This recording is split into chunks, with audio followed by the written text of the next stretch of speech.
We make a trade. See, moments of regret are caused by trading what is best for us for what we want right now. We trade what is best for us in the moment. We trade what's best for us in the future for what we want right there in that moment. See, we all need to recognize something. For most every one of us, we are where we are mostly because of the decisions we made.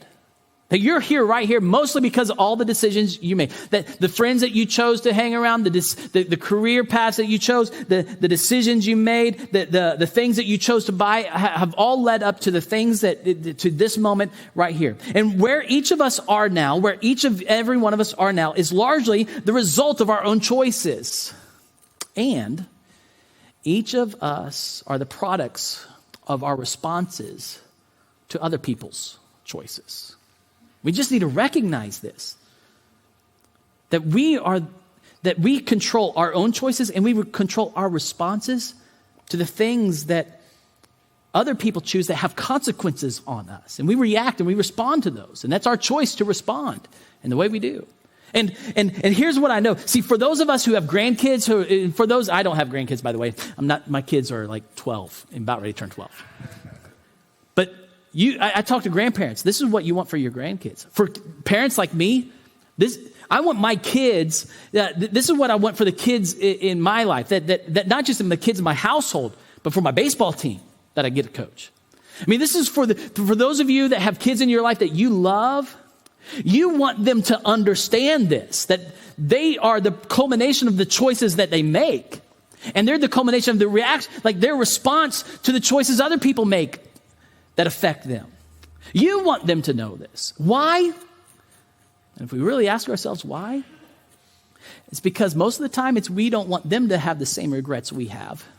Or we don't want them to have the same regrets we know someone else would had in the same situation.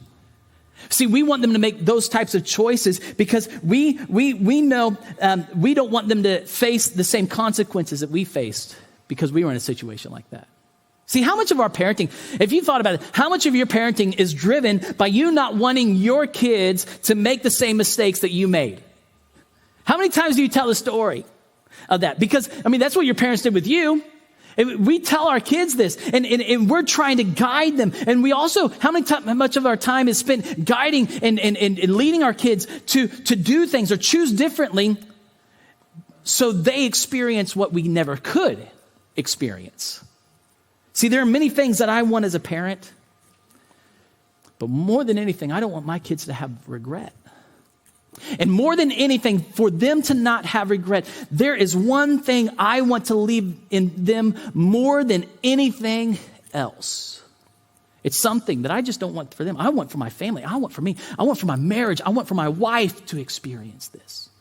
I want for you. I want for your kids. I want for the legacy that we leave behind, there to be a deep legacy that people can know this for themselves. The reason I want this for all of us is what the series Big Idea is all about.